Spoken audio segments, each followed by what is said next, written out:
Evening all. Blessings be unto you. Starting in a couple minutes. Again, once again, evening, good evening.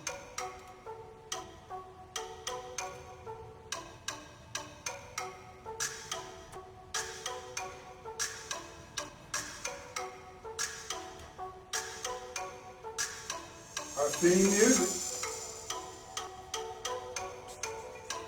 1 Corinthians chapter 7.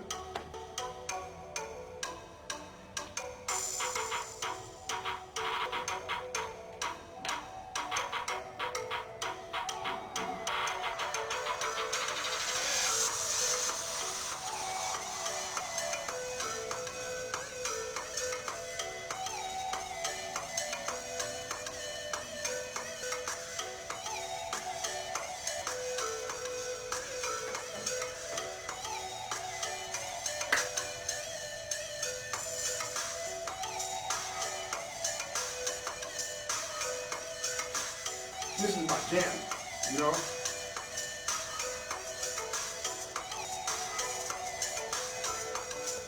Pray you're all blessed.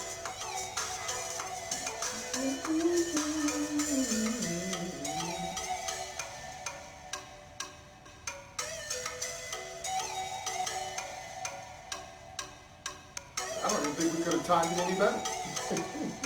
We're going to be right on time.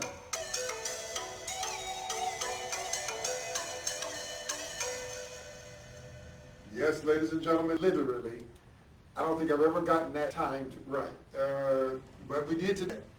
Perfect. All right, great to be here again, back to our regularly scheduled lesson. We took a detour last week. As a matter of fact, we ended up teaching it twice on Tuesday for our purposes on Victory in Christ Broadcasting Channel, and then again on the Journey Church Facebook page. So, we nuanced it depending on who we were dealing with or who we were teaching.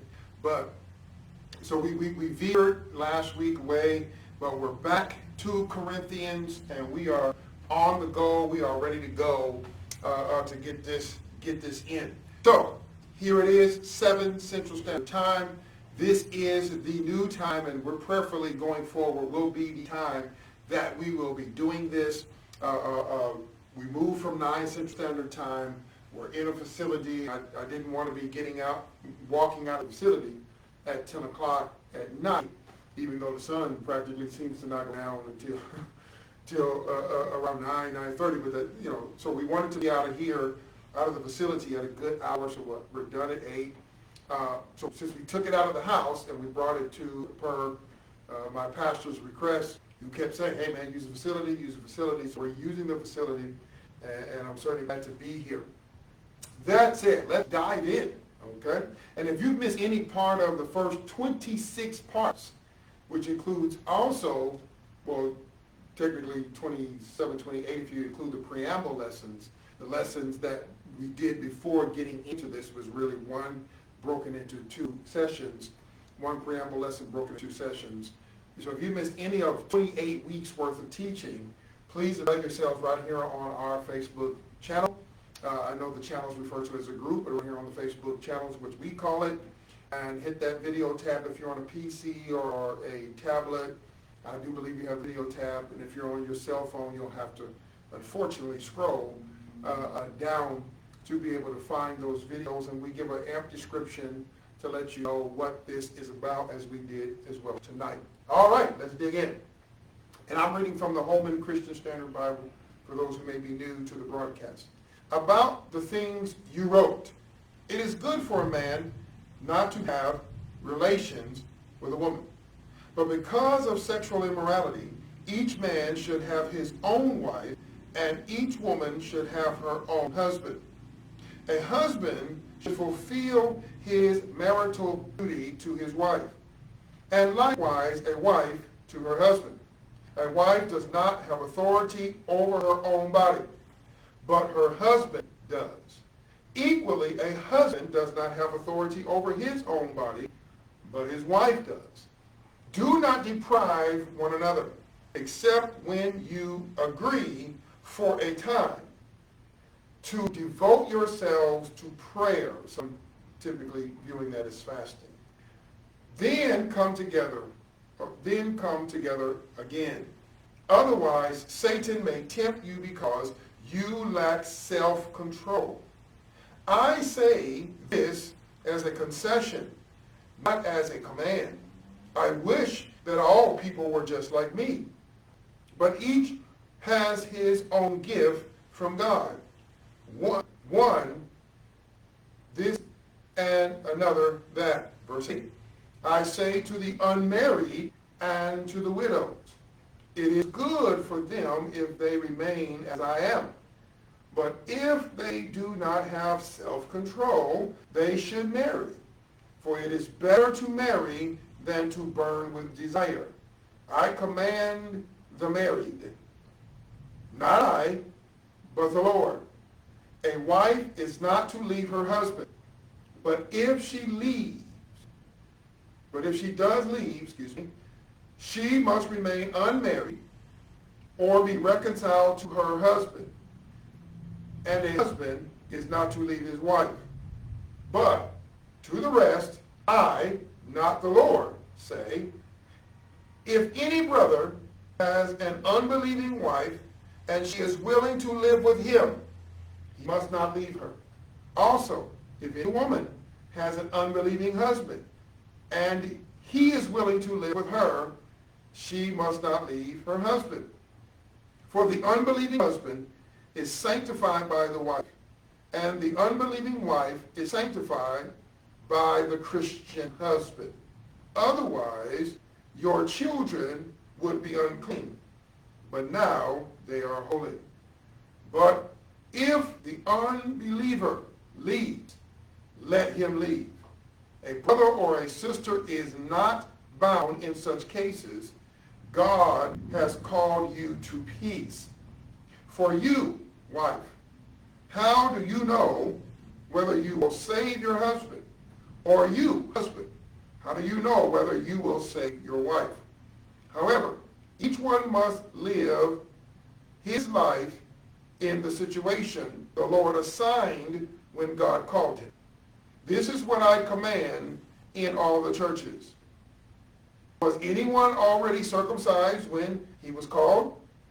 He should not undo his circumcision. Was anyone called while uncircumcised? He should not get circumcised. Circumcision does not matter, and uncircumcision does not matter. But keeping God's commands does.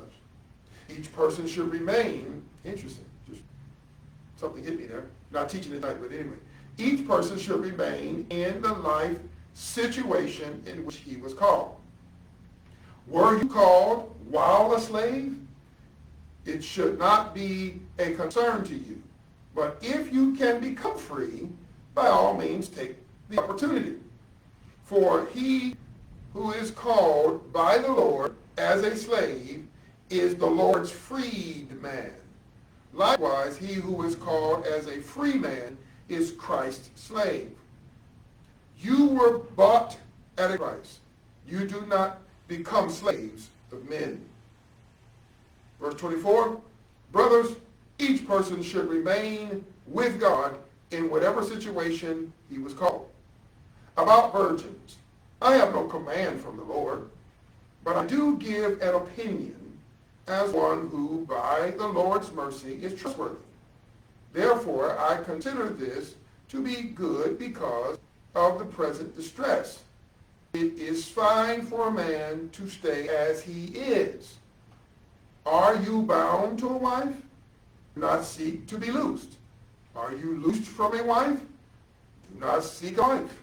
However, if you do get married, you have not sinned.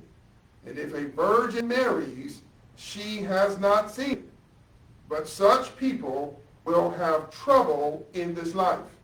And I am trying to spare you. And I say this, brothers, the time is limited. So from now on, those who have wives should be as though they had none. Those who weep as though they did not weep. Those who rejoice, as though they did not rejoice. Those who buy, as though they did not possess. And those who use the world, as though they did not make full use of it. For this world is, in its current form, is passing away. I want you to be without concerns. An unmarried man is concerned about the things of the Lord, how he may please the Lord. But a married man is concerned about the things of the world, how he may please his wife. And he is divided. An unmarried woman or a virgin is concerned about the things of the Lord, so that she may be holy both in body and in spirit. But a married woman is concerned about the things of the world, how she may please her husband. Now, I am saying this for your own benefit, not to put a restraint on you, but because of what is proper, and so that you may be devoted to the Lord without distraction. But if any man thinks he is acting improperly toward his virgin, if she is past marriageable age, and so it must be, he can do what he wants.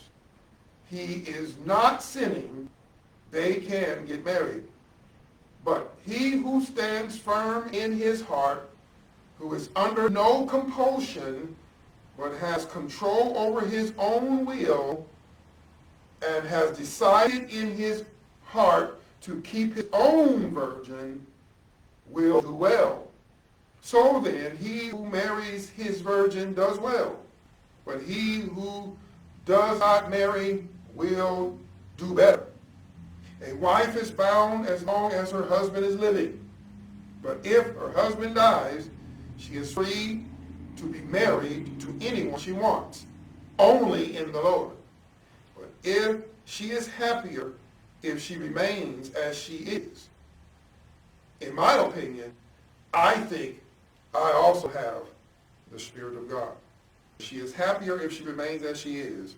In my opinion, I also think I have the Spirit of God. May God add a blessing to the reading and the hearing of His Word. And we always want to read that entire chapter when we first engage it. I want to apologize for the perspiration. I'm not sure why in our adult Sunday school room the air condition works occasionally and does not. We'll have to get that addressed as soon as possible.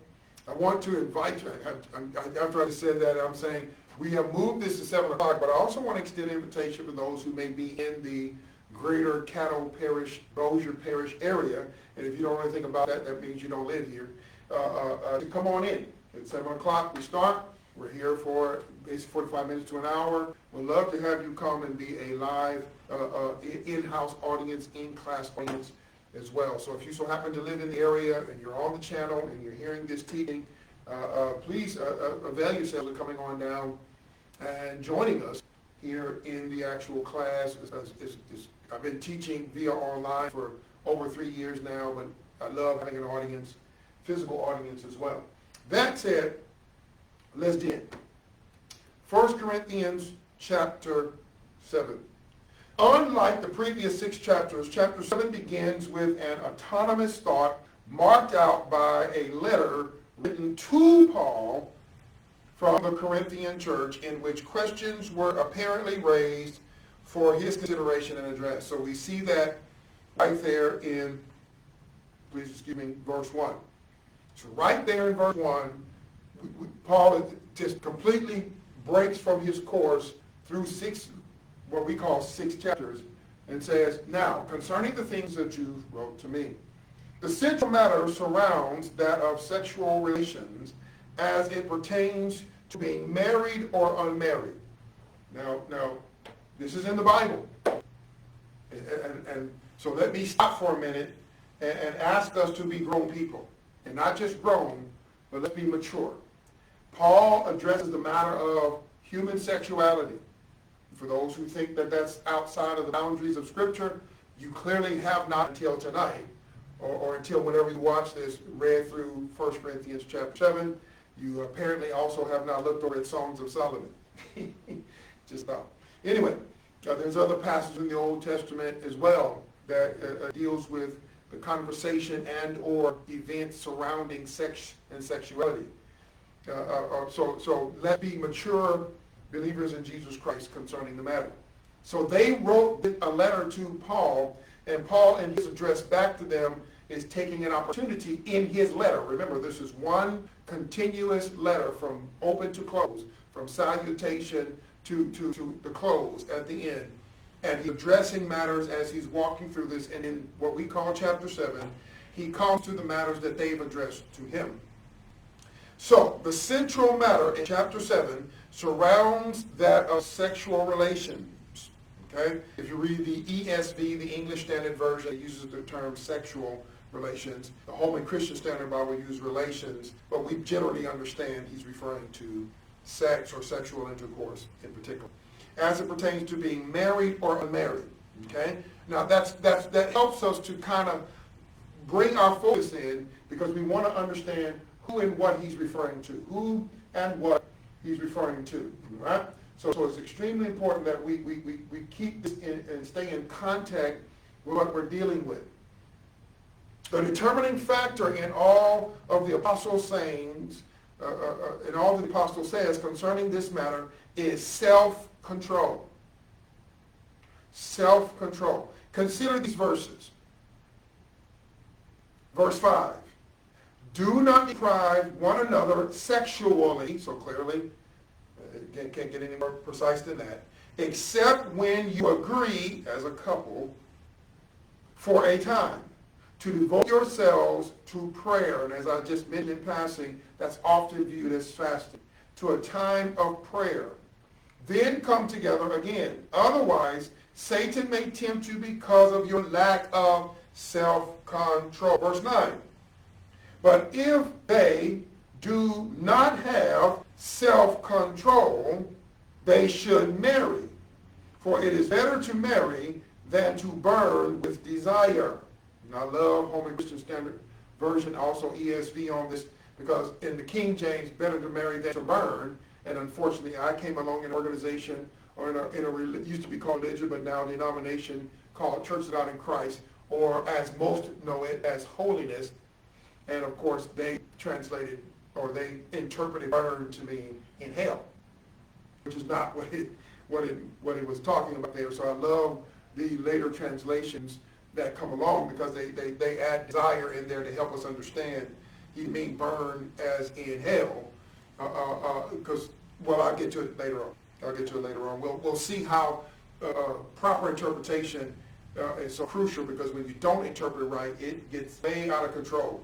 And unfortunately, this is one of those chapters. We'll get there. Stay with me. Verse 37. So here, verse 5, verse 9, verse 37. But he who stands firm in his heart, who is under no compulsion, but has control of his own will, and has decided in his heart to keep his own virgin, will do well. We'll get to all of that. That's verse 37, so it's going to take a minute, I'm sure, several Tuesdays before we get there. So 3 verses in these 40 verses mention self-control, and other verses speak to the idea of one who is either in control or out of control. So again, and I'm going to walk through this. If you missed any of the previous chapters, go back. We take our time and we walk through it. If you was with us for chapter 6, woo, you know what I'm saying to be true. A lot of stuff in there. Chapter 5, chapter 6 were pretty heavy stuff. If you read along with me, you understand chapter 7 doesn't get any lighter. And trust me, it just keeps going and keeps going and keeps going. Love it. Love it. So he's dealing with what they wrote to him. They wrote to him, obviously, some issues concerning sex, relations between men and women. Let me just say this respectfully but responsibly. Homosexuality and lesbianism is not permitted in Scripture, and one of the maybe indirect ways of recognizing that it is not permitted by God, it is that it is not discussed. It's simply forbidden. In the Old Testament, God came through and killed such as Sodom and Gomorrah, and in the New Testament, it is categorized as sexual immorality, and at no point, even though a state here and there in the United States, for those who are in the United States, may give permission to it, that's the state legislation. That's not God. And I want to say this again, respectfully, but responsibly. And you can go and try to look at scriptures and try to see if you can squint and figure it out. But notice he's addressing the issue of sexuality, as I use the word, or sex, if you will, sexual relations, the interaction. And he's clearly talking about men and women, as he says throughout, men and women, men and women, men and women, men and women. He gives no respect or rise to men and men, women and women. And if you want to know Paul's stance, it's pretty clear. Romans chapter 1, 18 through 25. Very clear. Exchanging the natural use of a woman for burning in lust after a man, talking to men. So I want to just take a moment, because I said, okay, that's not addressed in the chapter. Exactly. It's not addressed there, even though he's addressing their concerns about, obviously, sexuality and the issue of sex in and out of marriage, which is why he mentions both of them. Clearly, that's what they asked. We can ascertain that they asked a question concerning this matter because it was something they were dealing with. And notice, homosexuality, lesbianism is simply not discussed because there's no legislation at all set forth in the church, not in this chapter, not in this letter, not in any letter written to the church, because it's strictly forbidden. It is discussed in this way, sexual immorality. And you can see our teachings done, I believe, chapters 5 and chapter 6 in particular, where we categorize that as we understand bestiality and on, is all sexual immorality. And yet marriage or sex within the confines of marriage, as we will see, has some legislation to it, and we will come to that. So I want to be responsible as Pastor Gabe to make sure we understand. And I understand there's a lot of clever people out there. Oh, I studied the scriptures. I got a bachelor's and master's and PhD in biblical studies, and yet, but also, openly gay and all this kind of thing. And God doesn't really deal with that. And well, as clever as that may be, that's just honestly disingenuine and just really wrong. Really wrong. And unfortunately, those people are leading people into a bad place. Before we began digging into each verse, as what we've been doing, digging into each verse, it is, in my opinion, extremely important to revisit some of the prevailing historical, cultural background taking place at this time. And let's see why. Verse 26. Hopefully you still have it open or you still have access to it. Verse 26. Just listen to the words. Therefore, I consider this to be good because the present distress, it is fine for a man to remain as he is. We'll deal with what that means later on, but just listen to the words. Verse 28 through 31. However, if you do get married, you have not sinned. And if a virgin marries, she has not sinned. But such people will have trouble in this life, and I am trying to spare you. I should boldface that too. And I say this, brothers, the time is limited. So from now on, those who have wives should be as though they had none. Those who weep as though they did not weep. Those who rejoice as though they did not rejoice. Those who buy as though they did not possess. And those who use the world as though they did not make full use of it. For this world in its current form is passing away. Verse 26, present distress. Verse 28, trouble in this life. Verse 29, the time is limited. And verse 31, for this world in its current form is passing away. So before we dig in verse by verse by verse, we probably won't even get into that until next week. I want to make sure we have a clear understanding that Paul is saying, he's talking about the subject of sexual relations. He's talking about it in and out of the confines of marriage. But he's saying it in full view of the historical, for us, historical, cultural time frame, the circumstances, the backdrop of what was going on in that time. As presented in the preamble lessons, again, you got to go back over 30 weeks, 35 weeks, something like that. You go back a ways to get to when we started before we got into the book. But if you go back to the preamble lessons, to the series, this fledgling group of believers in Jesus Christ called the body, or it's called the church, or the body of Christ, sprung up during the tumultuous first century, when such upstarts were often met with disdain, dismissal, and even cruelty and violence. Cruelty and violence. Let me simplify that. In the first century, and if you haven't heard me say this gentleman's name, Flavius Josephus, you can Google that name, and it'll tell you that he was a historian. That was not his original occupation. He was actually, I believe, a governor in Galatia. But due to the Romans' occupation and due to the Romans' uprising against the Jews, he was eventually removed from that position and set himself to take a detailed record of the things that were happening. He was born in and around the time that Jesus is in his ministry, dies, crucified, risen from the dead, and he lives through the time of the better part of the first century into the second century, if I'm not mistaken. And so he literally has an eyewitness account. My brother sent me a couple of books, thank you, sir. A couple of books written by this gentleman, believe it or not. Of course, his writings were published and put in these books. Let me say it that way, sorry. And put in these books. I have not set out to read them, but I have made reference to him. I've done some basic research on him, and I will get into those books hopefully shortly. So that, now, I will be honest with you, the people I've heard talk about this gentleman, and particularly his writing, for those who are like, oh, okay, let me go read. Well, let me just give you a fair warning. Please read his work, but it's pretty graphic, which is my point. It was a pretty bad time. And I keep saying pretty because even I choke at the thoughts. I just listened to a gentleman on Sunday morning before coming to worship here at Journey Church. And he was giving detail because he wanted to make the point about God coming through and what he promised.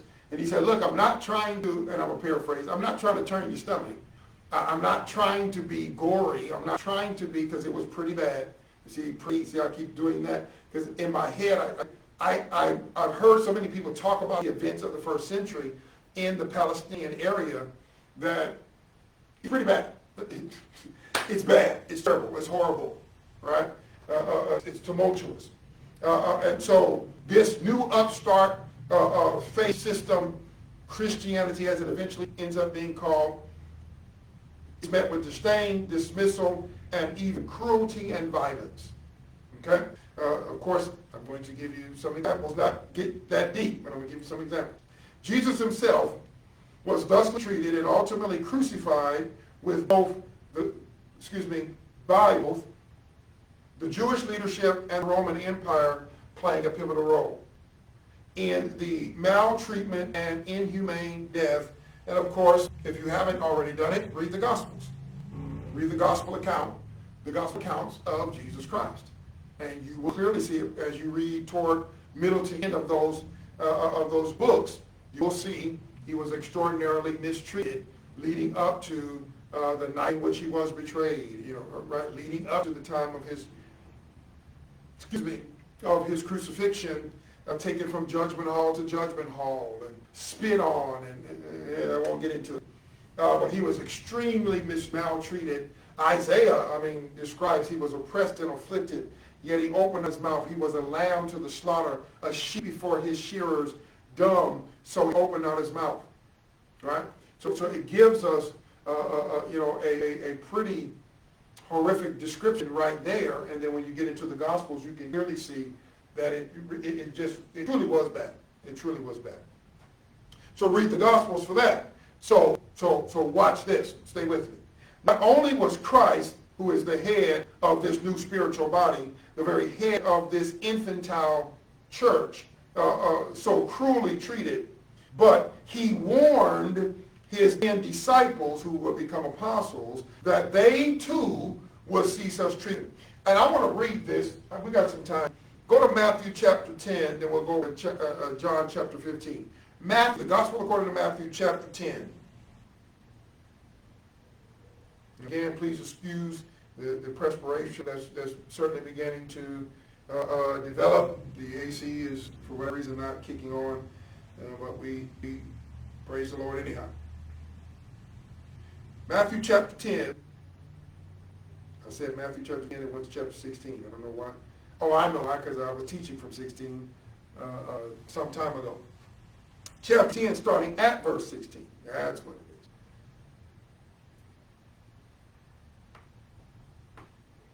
is. Matthew chapter 10 starting at verse 16. Here's what it says. Look, I am sending you out like sheep among wolves. Therefore be as shrewd or as cunning, it depends on what translation you're looking at, as serpents, and as harmless as doves. Because people will hand you over to the Sanhedrin or to the council and flog you, beat you, in their synagogues. Beware of them. You will even be brought before governors and kings because of me, to bear witness to them and to the nations. But when they hand you over, don't worry about how or what you should speak, for you will be given what to say at that hour. Because you are not speaking, but the Spirit of your Father is speaking through you. Brother will betray brother to death, and a father his child. Again, Flavius Josephus literally describes these events that Jesus is prophesying will come. Father, his child, children will rise up against their parents and have them put to death. You will be hated by everyone because of my name. But the one who endures to the end will be delivered or saved. When they persecute you in one town, escape to another. Paul had to do that repeatedly. I assure you, you will not have covered the towns of Israel before the Son of Man comes. A disciple is not above his teacher or a slave above his master. It is enough for a disciple to become like his teacher and a slave like his master. If they called the head of the house Beelzebub, how much more the members of his household? How much more the members of his household? So Jesus says, look, it's going to get rough. And if the head of the house is experiencing these types of things, being called of Beelzebub, then what do you think is going to happen to those who are under that head? If the master is being mistreated, what do you think is going to happen to his servants? Go over to John chapter 15.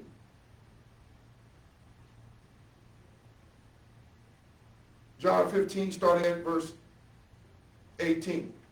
The Gospel according to John chapter 15, starting at verse 18.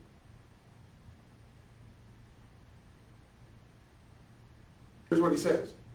If the world hates you, understand that it hated me before it hated you. If you were of the world would love you as its own.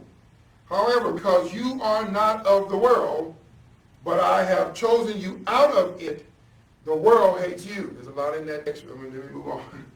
Remember the word I spoke to you, A slave is not greater than his master. If they persecuted me, they will also persecute you. If they kept my word, they would also keep yours. Okay? I want to keep reading, but let's halt there. So are you understanding that Jesus was prophesying what's coming? Concerning Paul's declaration of a limited amount of time, consider the words of Christ's prophecy during his Mount of Olives sermon. You can turn there if you like, but that's Matthew chapter 13. Matthew chapter 24. Matthew chapter 24. I'm going to start at verse 21. Here's what Jesus says, and this is Paul staying right in lock and step. For at that time there will be great tribulation, the kind that hasn't taken place from the beginning of the world until now, and never will again. Unless those days were limited, no one would survive. But those days will be limited because of the elect. Those days. Well, certainly more scriptures could be referenced, as you can imagine. And therefore, we could look at all of Matthew chapter 24, by the way. So certainly more scriptures could be referenced, and therefore more illumination given. We need only to accept the fact that here Paul was, one, keenly aware of the pressing dangers. He once, of course, was acting as a proponent of such cruel persecutions. If you go to Acts chapter 7, you will see, well, he consented. Most believe that was him as a young man consenting to the martyrdom, to the death, the stoning of Stephen. And number two, he was also aware of the prophetic endgame that would take place very soon. He knew it. As a matter of fact, only read the book of the Acts of the Apostles, which chronicles many of the tumultuous events this apostle faced, including some about Peter and the rest.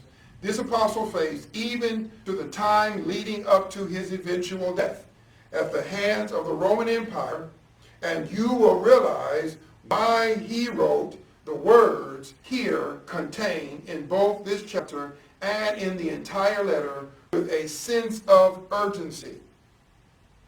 Yet, we see it no clearer at any point until now, chapters 1 through 6, in summary, take heed the words I write to you, for time is winding up. So let me just do this real quick. I'm going to go right back up here, and I want you to, after all we just said, watch this, verse 26. Therefore, I consider this to be good because the present distress. It is fine for a man to remain as he is. And we'll address what all that means. 1 Corinthians chapter 7, verse 28 through 31. However, if you do get married, you have not sinned, and if a virgin marries, she has not sinned, but such people will have trouble in this life. And I am trying to spare you. I say this, brothers, the time is limited.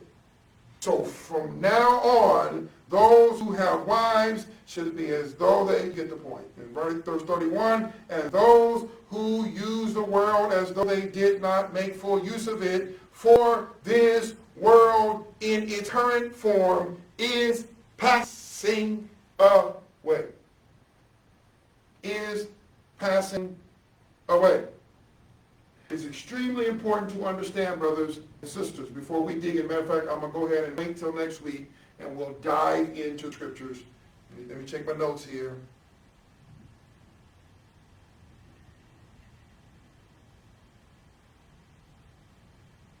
Yes, we'll kick it up, so we'll get out here a little early. Plus, it's a little warm.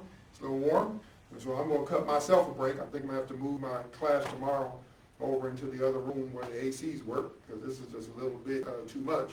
But I don't want to put my students through it. The reality of it is I want to make sure that this is almost like a preamble to what we're going to get into when we get into this particular chapter. So understand, he's addressing what's happening, what they asked him, in a letter they wrote to him. And you got to go back to chapter 1. That letter came out of Chloe's house. It didn't say Chloe necessarily, but the members of Chloe's household. Go to the preamble if you want to get some of the background on who Chloe and all that. But the people in Chloe's household were seeing some of the things that was going on. They sent letter to Paul concerning the matter. They didn't have cell phones. They didn't have, email and social media to contact it. They had to write and send a letter to him, the carrier.